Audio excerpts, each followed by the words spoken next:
My brother was born in my mother's second litter. They came early in the season. Last year, spring came late. Snow fell and did not melt. The earth stayed frozen beneath it. I lived nearby. I helped hunt. All day long, our parents and I searched for food because the kits were always hungry, but there was never enough. Two of his litter mates died on the same day. The farm, our mother urged. At the humans' farm, there were always fat mice in the warm barn. At the humans' farm, there were eggs in the chicken coop. Our father would not risk it. When her third kit grew too weak to stand, our mother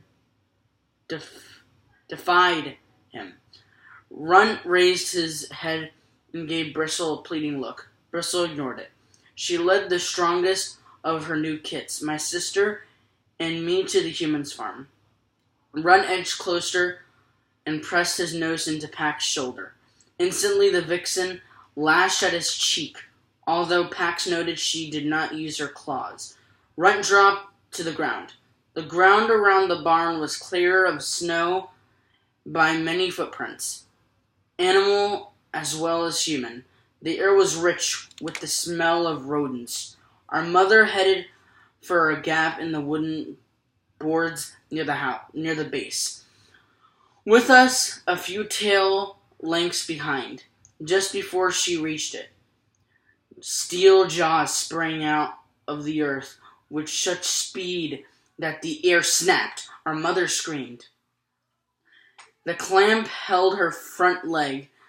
The more she thrashed, the deeper the metal cut. She began biting at her leg to free it. Every time we tried to come near, she ordered us away. Our father appeared. He had followed our tracks. He chased my sister and back into the bush and ordered us to stay there. He then set to help our mother. The scene she conveyed was of two foxes, bonded by both an old love and a new fear. The fear was so terrible that their eyes rolled back in their sockets, so vivid that Pax could smell its sharp scent. Runt began to whimper, a piteous sound that made Pax want to comfort him, but Bristle warned him to keep away. A human came then, with a stick. Both our parents screamed at us to run home. We stayed. We saw the human raise the sticks, and in front of our eyes, our mother and our father burst into blood and fur, and shattered bones splattered over the snow. Runt whined and backed away toward the den again, and again Bristle stopped him. My sister and I could not leave our parents' bodies. Darkness fell, and the next day came, and still we hid in a pile of woods beside the barn. Finally we set out, but that night it began to snow. The snow blotted out all sound and scent. Lost, we crawled under a sweep of pine boughs, and I curled myself around my sister, who was so much more smaller in the morning. Who was so much smaller. In the morning, she died. When the snow stopped, I saw that we had sheltered beneath a great pine at the top of our ridge. We had been within sight of home. The image she shared then, her sister's frozen corpse at the base of the mighty pine, seemed to exhaust her. Why do we have no family, brother? Runt turned to Pax. Because of the humans. We have no family. Bristle turned her golden eyes on Pax, inviting a challenge.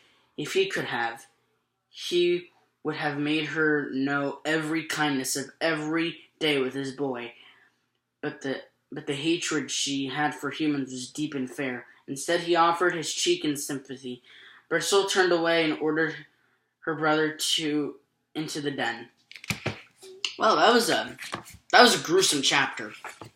Too bad for Bristle and Runt, them and their hard life, and it's pretty sad. But you know. Anyways, I hope you guys enjoyed that chapter of Pax. It was quite exciting, actually. I like that. Again, I haven't read Pax in a while, so it's quite entertaining to get back into the mood of Paxerdu. because you guys seem to be enjoying it, and I seem to be enjoying it. But anyways, I mean, that's a really short chapter. Anyways, I hope you guys enjoyed this episode of PAX, and I'll see you guys later. Bye-bye!